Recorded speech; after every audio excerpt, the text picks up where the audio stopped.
Assalamualaikum warahmatullahi wabarakatuh. Hai teman-teman semua, kembali lagi di channel ini, di channel dengerin film. Semoga kalian yang menonton film ini selalu diberikan kesehatan dan keberkahan dalam setiap aktivitasnya. Kali ini kita akan membahas sebuah film Hollywood, bukan Bollywood seperti biasa. Nah, bagi kalian yang penasaran, terus tonton, jangan lupa untuk like, share, dan subscribe channel ini. Hanya di dengerin film, and let's go.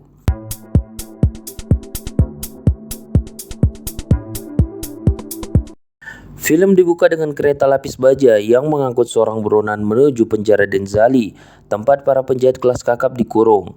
Dari udara, sebuah helikopter yang ditumpangi Barney dan tim Expendables memantau pergerakan kereta tersebut. Usut punya usut, mereka tengah menjalankan misi penyelamatan buronan dalam kereta. Sementara itu, tiga anggota lain, yakni si Bang Botakli, Tol, dan Garner bersiap untuk memulai penyerangan. Mereka mengawali aksi dengan menembak para penjaga kereta yang menyerang balik dengan senjata berat.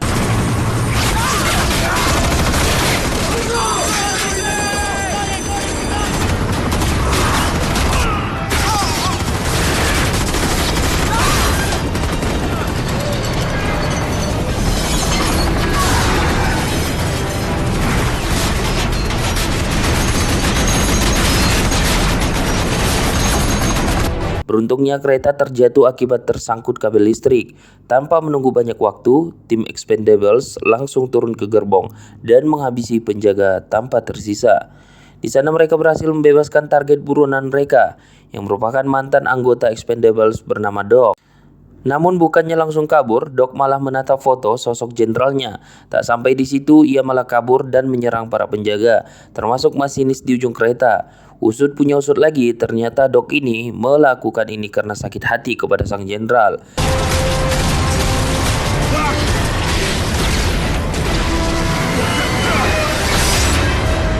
Lalu sebelum menyelamatkan diri, Doc sengaja menggaspol keretanya.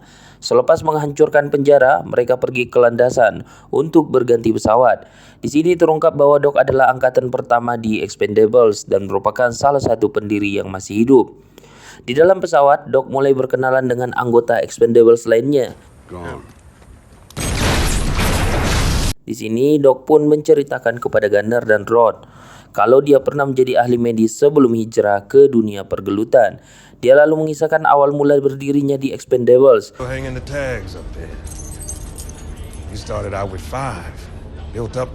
Setelah mendongeng, Doc pun meminjam pisau milik Gunner untuk mencukur breoknya yang sudah sangat lebat. Tak lama Doc datang menemui Lee dan Barney di kemudi pesawat.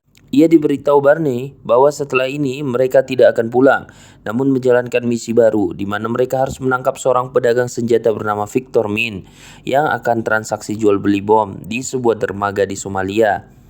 Doc sempat menolak berangkat jikalau pisau-pisau kesayangannya tidak ada. Namun tak disangka-sangka, Barney sebagai pemimpin yang care dan amanah sudah membawa semua barang kepemilikannya. That's my shit. That is your shit.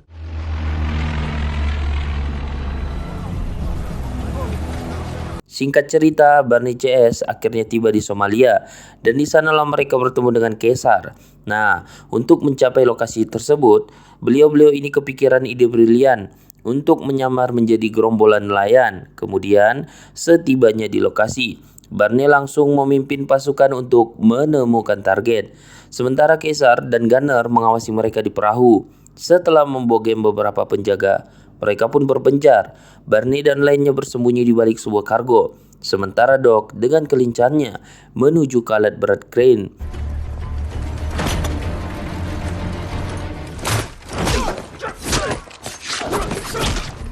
Watch your overhead. Doc langsung memindahkan kargo yang berisi rekan-rekannya agar mereka bisa melihat sosok Victor Min dari atas. Tapi tak disangka-sangka, sungguh tiada yang menduga target mereka adalah Conrad Stonebanks. Siapakah dia?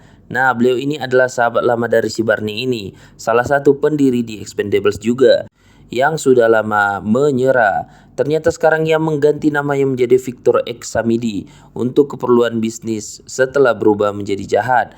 Mengetahui hal itu, Barney dan timnya pun tanpa pikir panjang langsung babi buta menyerang Sammy CS.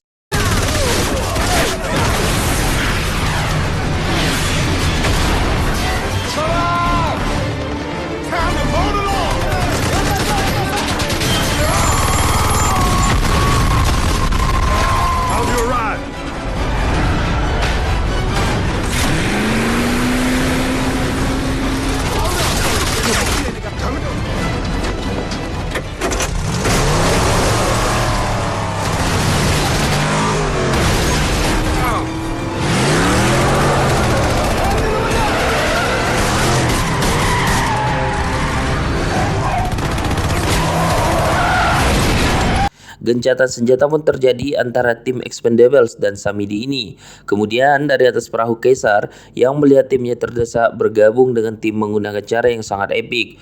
Meski truk sempat tersangkut di rantai dan mendapat serangan bertubi-tubi dari musuh, mereka berhasil melawan balik dan selamat.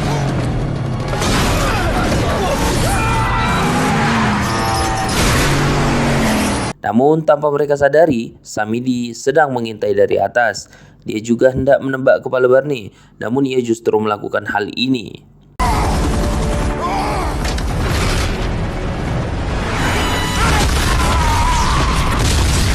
Setelah ledakan itu, tim mencoba memberikan pertolongan kepada Caesar. Tapi karena kondisinya sudah cukup parah, mereka pun bawa Caesar ke rumah sakit untuk mendapatkan perawatan. Nah, di rumah sakit Barney meninggalkan cincin keberuntungannya untuk Caesar. Ia kemudian bertemu dengan teman lamanya yaitu Trance yang menceritakan bahwa Samidi masih hidup. Mendengar hal itu, Trance pun menyarankan kepada Barney untuk pensiun saja. Namun Barney menolak dan pergi begitu saja. Di luar rumah sakit, Barney bertemu dengan kepala operasi Sia bernama Drummer yang langsung memarahinya karena ia gagal menghabisi Samidi. Disinilah Drummer tampak kecewa karena Barney gagal menangkap Samidi ini. Dia memberi Barney kesempatan sekali lagi dan jika gagal, maka tidak akan ada ampun baginya lagi. Sebelum pergi, Drummer mengingatkan kepada Barney agar tidak stres atau dirinya bisa-bisa saja terkena serangan stroke. Shit. Don't worry about it. I'll handle it, Joe. You mind? Bersamaan dengan itu, Samidi tengah menghadiri sebuah pameran seni di Rusia. Ia membeli sebuah lukisan yang menurutnya tidak bagus sama sekali. It's shit. What do you want for it? 3 million. Done. Di pihak lain, Barney mengumpulkan tim Expendables di sebuah bar. Di sana ia terang-terangan membubarkan tim dan menyuruh mereka bertobat ke jalan yang benar. We're done. Live your lives while you can. Keputusan itu membuat rekan-rekannya tidak terima, termasuk Lee yang kemudian menyusul Barney untuk menyampaikan kekecewaannya. Namun Barney mengabaikan Lee, kemudian pergi begitu saja. Beberapa hari setelah Barney pergi ke Las Vegas untuk menemui teman lamanya bernama Bonaparte, dia ingin meminta bantuan dan membentuk tim baru dengan syarat mereka harus muda, kuat, dan berpengalaman. Orang pertama yang direkrut adalah Tron, seorang pendaki tebing. Bukan pendaki biasa, ia juga hacker handal yang pernah meretas sistem satu kota. That's it. I could do that.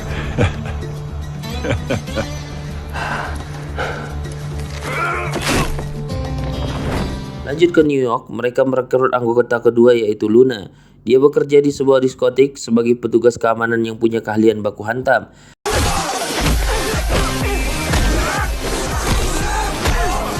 I could do that.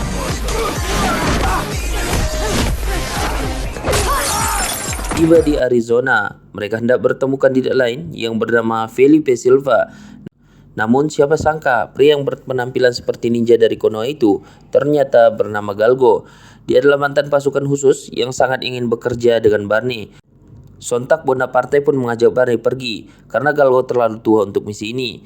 Chicago, this shit has got I to gotta stop. go. This is the third time this month. God damn it! I need a job!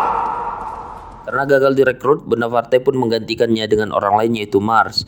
Dia adalah ahli senjata sekaligus ahli menembak. Barney langsung menyukainya.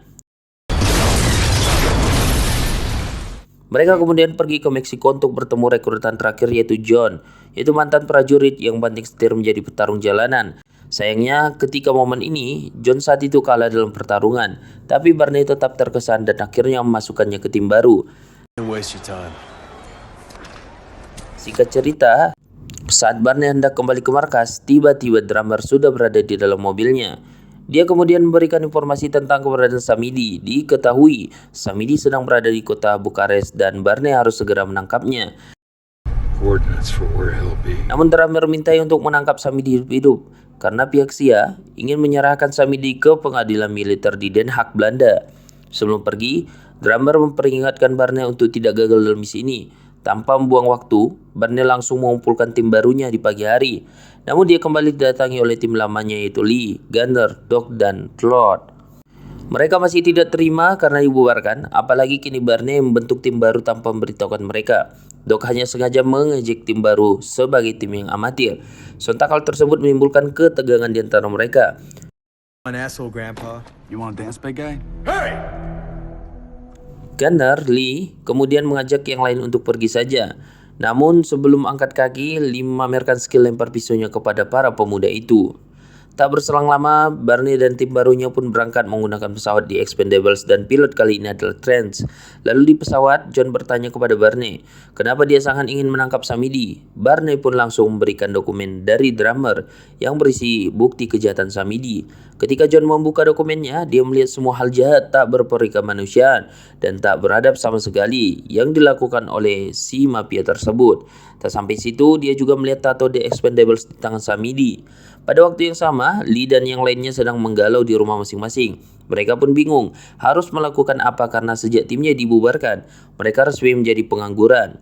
Keesokan harinya, Barney tiba di Bukares untuk mengawasi pergerakan Samidi dan orang-orang terdekatnya. Setelah mengintai keamanan lawan, Barney and the gang pun kembali ke markas untuk membicarakan strategi mereka. Awalnya, Barney menyarankan agar tim langsung menggerebek lokasi jual beli senjata. Akan tetapi tidak ada yang setuju dengan rencana tersebut karena terlalu beresiko. Di sisi lain, Ton mengajukan rencana lain yaitu meretas sistem hotel yang ditinggali oleh Samidi. Karena dengan demikian mereka bisa menyusup lalu menangkap Samidi. Kali ini semua anggota setuju dengan rencana Ton. Bam. Let's go! Lalu ketika hari sudah larut, Barney dan timnya pun bergerak. Barney dan Luna masuk melalui saluran air yang terhubung langsung dengan hotel. Sementara itu, Ton akan bertugas mengendalikan drone pengintai untuk melaporkan situasi di luar. Sedangkan John dan Mars bertugas untuk melewati masuk pintu akses yang telah dihack oleh Ton.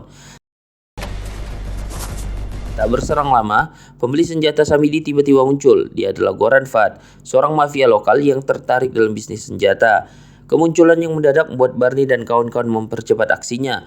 Mereka mulai menghabisi para penjaga dan langsung membidik ke arah Samidi CS. Setelah Ton mematikan listrik hotel, lalu baku tembak pun terjadi. Ton juga telah menutup akses untuk semua pintu keluar sehingga Samidi tidak bisa kabur kemanapun. Stone Banks is moving. Watch it.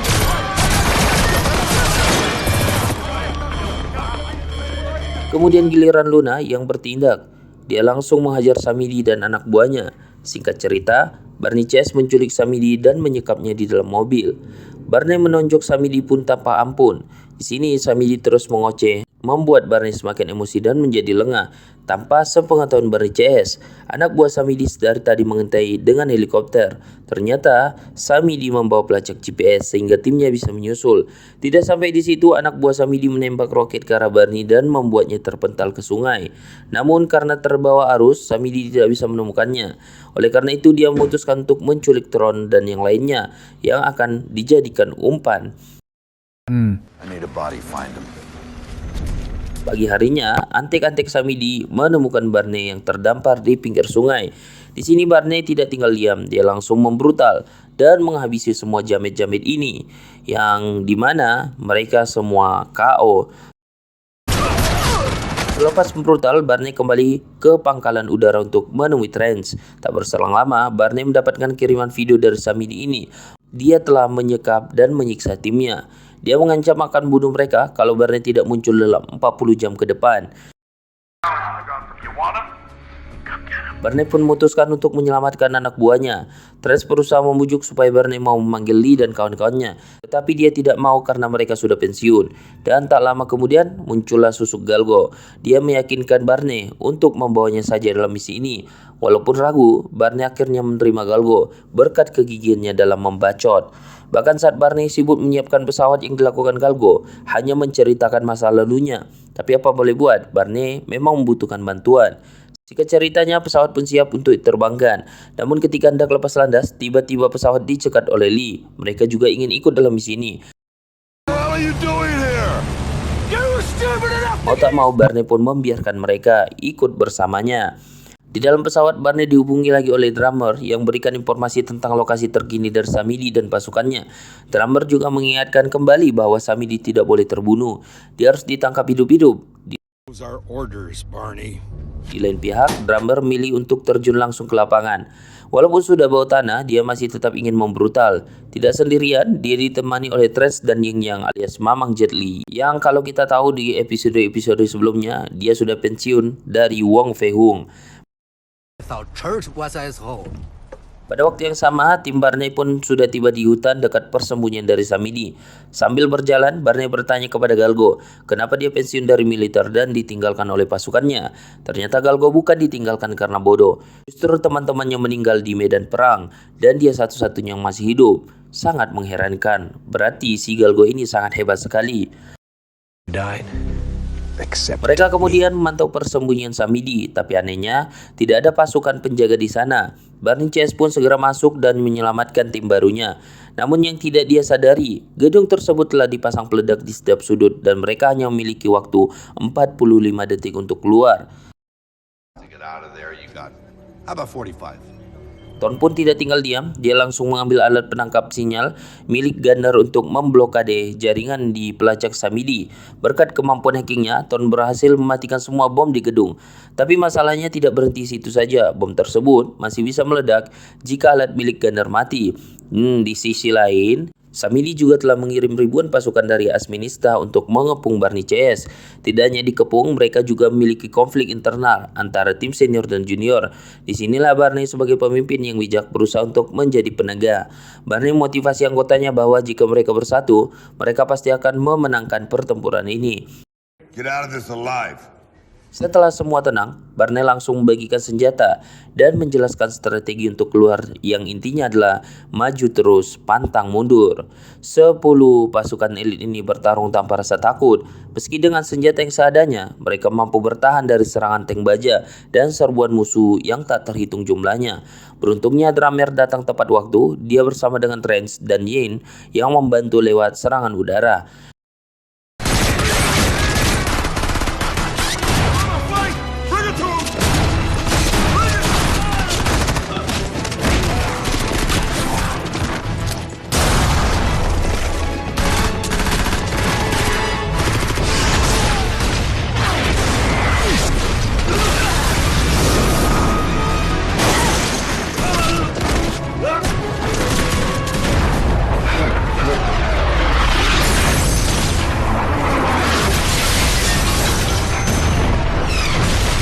Berkat bantuan drummer, tim Barney pun menjadi lebih leluasa dalam menyerang dan membuat Samidi murka.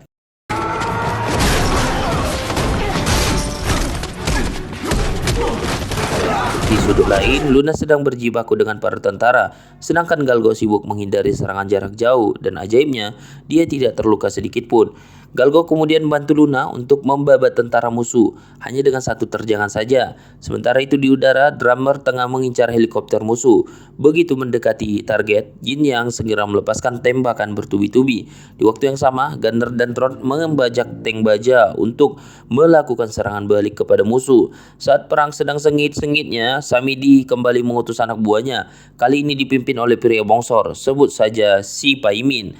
Namun hanya dalam waktu singkat, Lee dan kawan-kawannya mampu membalikkan keadaan dan melumpuhkan si Paimin ini beserta antek-anteknya.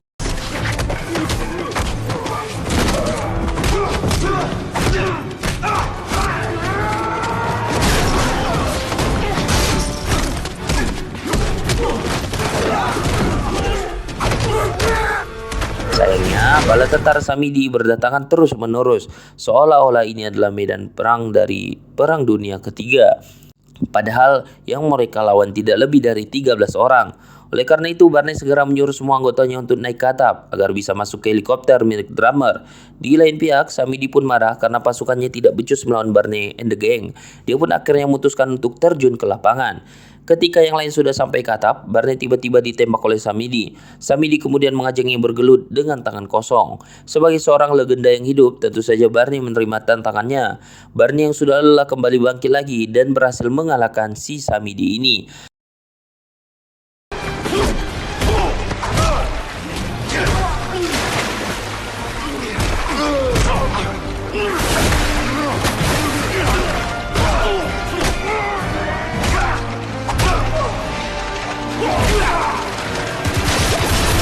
sayangnya, alat penangkap sinyal telah mati sehingga bom di gedung pun meledak.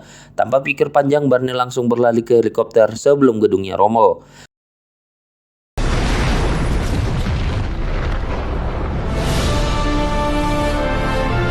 Pull me up! You gonna fire us again? Alright! Pull me up, you idiot! Setelah berperang, Barney mengadakan pesta beras kencur di kedai Mbok Yuni. Nah, disinilah Caesar terlihat sudah kembali bergabung.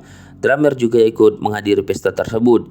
Dia tidak kecewa pada Barney karena gagal membawa Sammy hidup-hidup. Drummer justru bangga dan senang karena bisa bekerja sama dengannya.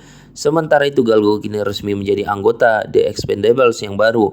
Semua orang gembira, termasuk Trance yang kembali dari pensiun dan akan terus membrutal bersama Yin Yang. Dan film pun berakhir.